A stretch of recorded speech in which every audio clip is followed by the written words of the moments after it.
નમસ્કાર વિદ્યાર્થી મિત્રો, નોલેજ સાથી યુટ્યુબ ચેનલમાં આપ સૌનું સ્વાગત છે। તો મિત્રો, આજે આપણે જોવાના છીએ જનરલ નોલેજનો ભાગ નંબર 11, જે આપણે ડેલી 25 પ્રશ્નો જોઈએ છીએ તેમાં આજે ભાગ નંબર 11મો જોવાનો છે।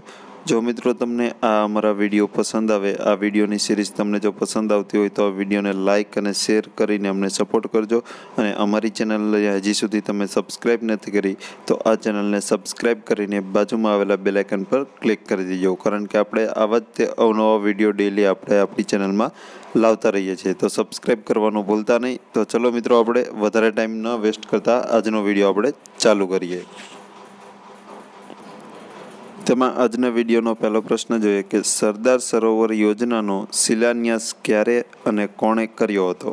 તો જે સરદાર સરોવર યોજના જે છે, અત્યારે હાલમાં જે ગુજરાતની સૌથી મોટી યોજના છે સરદાર સરોવર યોજના, જે નર્મદા જિલ્લામાં આવેલી છે, તો તેનો શિલાન્યાસ ક્યારે કર્યો હતો અને કોણે કર્યો હતો? તો 1961માં કરવામાં આવ્યો હતો તેનો શિલાન્યાસ, અને પંડિત જવાહરલાલ નહેરુ દ્વારા। ત્યારબાદનો પ્રશ્ન જોઈએ કે ગુજરાત ભારતભરમાં કઈ દિશામાં આવેલું છે? તો મિત્રો, આ તો એકદમ ઇઝી ક્વેશ્ચન છે કે આવા પ્રશ્નો મિત્રો ન પૂછાય। પણ ગુજરાત ભારતમાં કઈ દિશામાં આવેલું? તો પશ્ચિમ દિશામાં। પણ ક્યાં, કોના કિનારે? તો કે અરબ સાગરના કિનારે આવેલું છે, એટલે કે ગુજરાતની બાજુમાં અરબ સાગરનો કિનારો, એટલે કે અરબ સાગર આવેલો છે।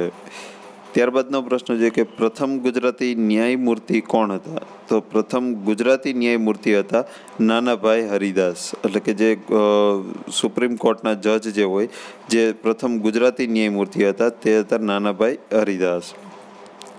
ત્યારબાદનો પ્રશ્ન જોઈએ કે ગુજરાતની પ્રથમ શારીરિક શિક્ષણની સંસ્થા કઈ છે? એટલે કે શારીરિક શિક્ષણની સંસ્થાનું નામ છે છોટુભાઈ પુરાણી વ્યાયામ મહાવિદ્યાલય। તો છોટુભાઈ પુરાણી અને અંબુભાઈ પુરાણી જે વ્યાયામ પ્રવૃત્તિના પ્રણેતા હતા, પિતા હતા, તો તેમને જે પ્રથમ શારીરિક શિક્ષણની સંસ્થા સ્થાપવામાં આવી હતી, જેનું નામ હતું છોટુભાઈ પુરાણી વ્યાયામ મહાવિદ્યાલય, જે પ્રથમ શારીરિક હતી ગુજરાતની।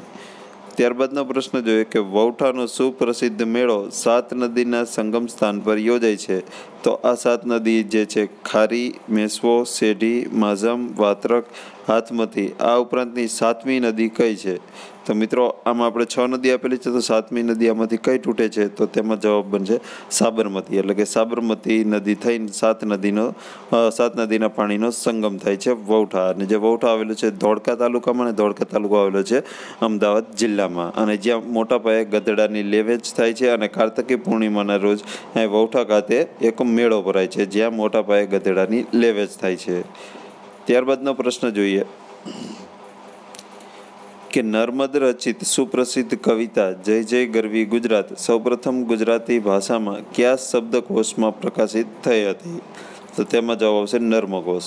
એટલે જે જય જય ગરવી ગુજરાત, જે આપણા ગુજરાતનું રાજ્ય ગીત છે કે જે નર્મદ દ્વારા લખાયેલું છે, એટલે કે નર્મદનું ગીત છે આવડું આ, તો સૌપ્રથમ ગુજરાતી ભાષાના કયા શબ્દકોશમાં, એટલે કે એક શબ્દકોશમાં પ્રકાશિત કરવામાં આવ્યું હતું?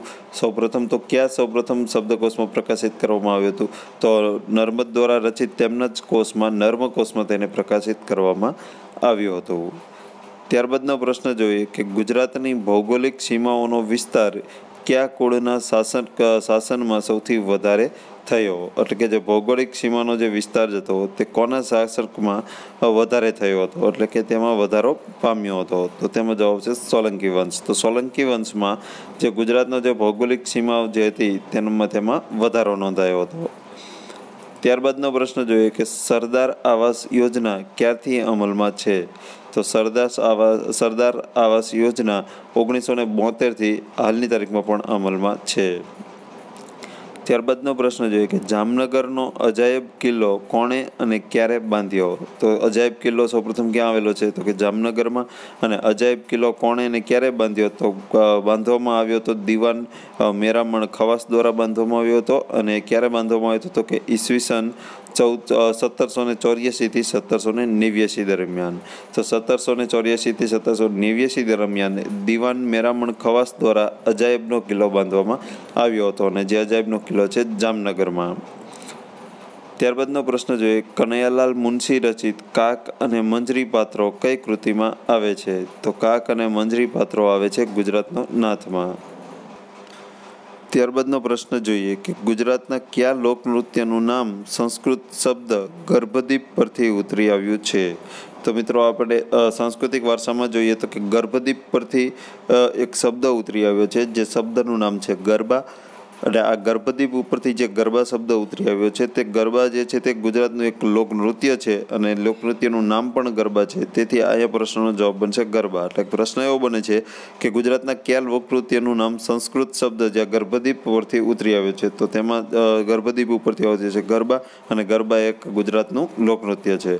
તો સૌથી પહેલા મિત્રો આમાં પ્રશ્ન યાદ રાખવો જોઈએ કે ગર્ભદીપ કયા ભાષાનો શબ્દ છે? તો ગર્ભદીપ જે છે તે સંસ્કૃત ભાષાનો શબ્દ છે અને તેના ઉપરથી ગરબા ઉતરી આવ્યું છે. તો આ પણ મિત્રો સાથે સાથે યાદ રાખી લેજો. ત્યારબાદનો પ્રશ્ન જોઈએ કે સૌરાષ્ટ્રની સૌથી મોટી નદી કઈ છે? તો સૌરાષ્ટ્રની સૌથી મોટી નદી છે ભાદર.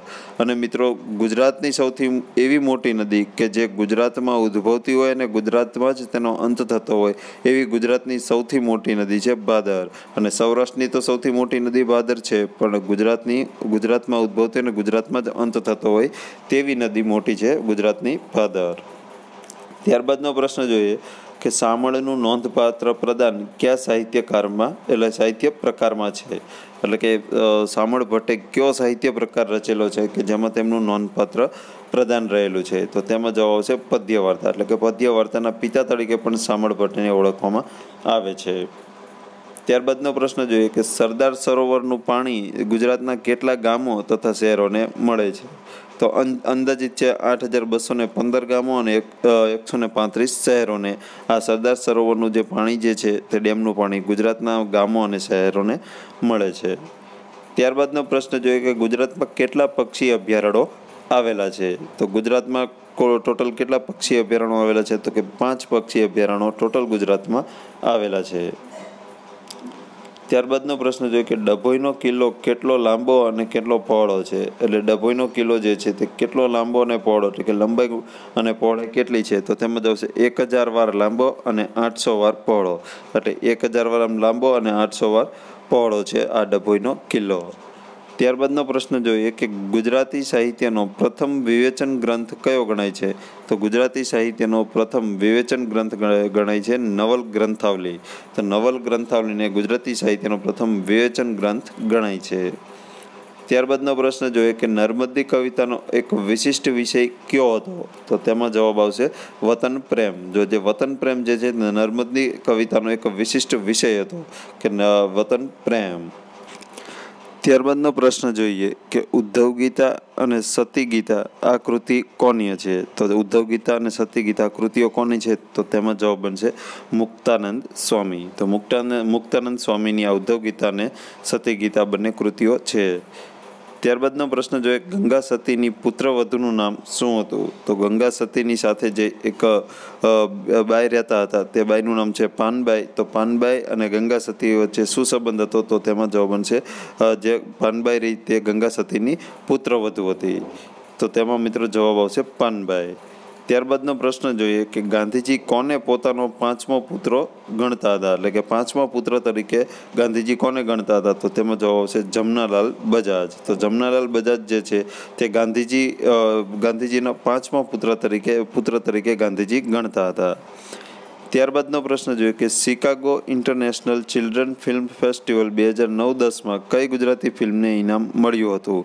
તો તેમાં જવાબ આવશે હારૂન અને અરુણ. તો હારૂન અને અરુણ એક ગુજરાતી ફિલ્મ છે અને જેમને Chicago International Children's Film Festival 2009-10માં આમને હારૂન અરુણને ઇનામ મળ્યું હતું. તો મિત્રો આપણે આ ગુજરાતી ફિલ્મ છે જેમને આંતરરાષ્ટ્રીય ક્ષેત્રે તેમને એક ઇનામ મેળવેલું છે, એવોર્ડ મેળવેલો છે. તો આપણે પણ તેને જરૂર યાદ રાખવું પડે. તો આ ફિલ્મ યાદ રાખજો, હારૂન અને અરુણ. ત્યારબાદનો પ્રશ્ન જોઈએ કે સંસ્કૃત અલંકાર શાસ્ત્રનો સુપ્રસિદ્ધ ગ્રંથ કાવ્ય મીમાંસા ક્યાં સચવાયેલો છે? એટલે કે સંસ્કૃત જે અલંકાર જે શાસ્ત્રનો સુપ્રસિદ્ધ ગ્રંથ છે કાવ્ય મીમાંસા તે ક્યાં સચવાયેલો છે? તો તેમાં જવાબ આવશે શ્રી હેમચંદ્રાચાર્ય જ્ઞાન ભંડાર જે પાટણ ખાતે આવેલો છે. એટલે કે હેમચંદ્રાચાર્ય જ્ઞાન ભંડાર જે છે પાટણમાં ત્યાં કને સંસ્કૃત અલંકાર શાસ્ત્રનો સુપ્રસિદ્ધ ગ્રંથ જે છે કાવ્ય મીમાંસા તે ત્યાં સચવાયેલો છે. ત્યારબાદનો પ્રશ્ન જોઈએ કે કઈ યોજના દ્વારા ગુજરાતમાં મહત્તમ ગ્રામ વિકાસ થયો છે? તો મહત્તમ ગ્રામ વિકાસ જે ગુજરાતમાં થયો છે તેમાં તે કઈ યોજનાને કારણે થયો છે? તો તે યોજનાનું નામ છે ગોકુળ ગ્રામ યોજના.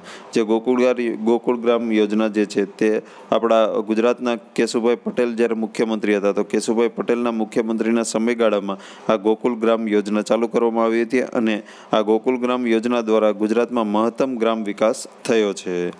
ત્યારબાદ આજના વિડીયોનો છેલ્લો પ્રશ્ન જોઈએ કે પ્રસિદ્ધ સાહિત્યકાર મણિલાલ નભુભાઈ દ્વિવેદીનો જન્મ ક્યાં થયો હતો?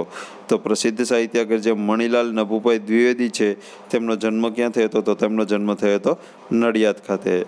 તો મિત્રો આ આપણે જોયા ભાગ 11 જનરલ નોલેજનો. જો મિત્રો તમે આવા ઇઝી પ્રશ્નો અને ફેક્ટ આધારિત પ્રશ્નો તમે કરતા રહેશો તો તમને વાંધો નહીં આવે. પરીક્ષામાં ક્યાંક ને ક્યાંક આપણને સીધા ડાયરેક્ટલી ફેક્ટ આધારિત પ્રશ્નો પૂછાય તો આપણને સીધા આવડી જાય. જો મિત્રો આ વિડીયો તમને અમારો પ્રયાસ પસંદ આવ્યો હોય, આ વિડીયો બનાવવાનો પ્રયાસ, તો તમે આ વિડીયોને લાઇક અને શેર કરી દેજો. અને અમારી ચેનલને હજી સુધી તમે સબસ્ક્રાઈબ નથી કરી તો તમે સબસ્ક્રાઈબ કરીને બાજુમાં આવેલા બેલ આઇકન પર ક્લિક કરી દેજો. તો ચલો મિત્રો આપણે આ વિડીયો અહીંયા પૂરો કરીએ છીએ. જય હિન્દ, વંદે માતરમ.